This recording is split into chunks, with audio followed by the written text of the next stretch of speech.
أعوذ بالله من الشيطان الرجيم. بسم الله الرحمن الرحيم. إن الذين آمنوا والذين هادوا والنصارى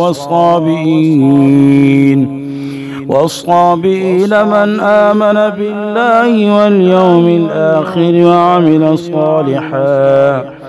وعمل صالحا فلهم أجرهم عند ربهم ولا خوف عليهم ولا هم يحزنون. وإذ أخذنا ميثاقكم ورفعنا فوقكم الطور خذوا ما آتيناكم بقوة واذكروا ما فيه لعلكم تتقون.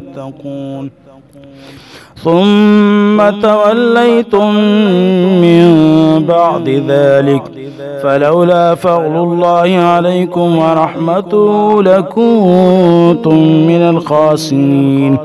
ولقد علمتم الذين اعتدوا منكم في السبت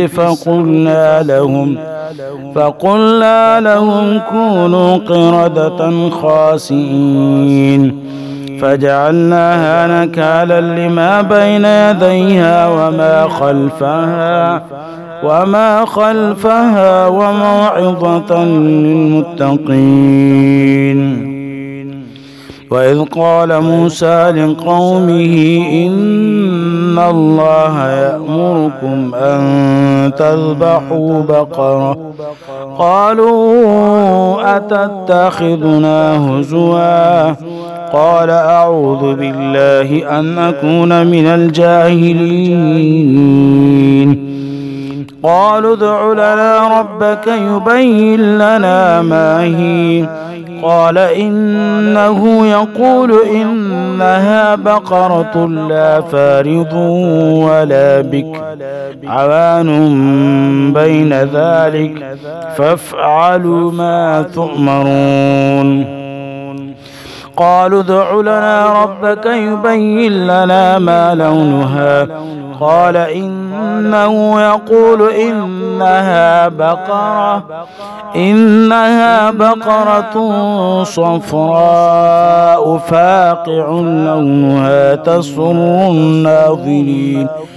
قالوا ادع لنا ربك يبين لنا ما هي إن البقرة شابه علينا وإنا إن شاء الله لمهتدون. قال إنه يقول إنها بقرة لا ذلول تثير الأرض ولا تسقي الحرث مسلمة لا شية فيها.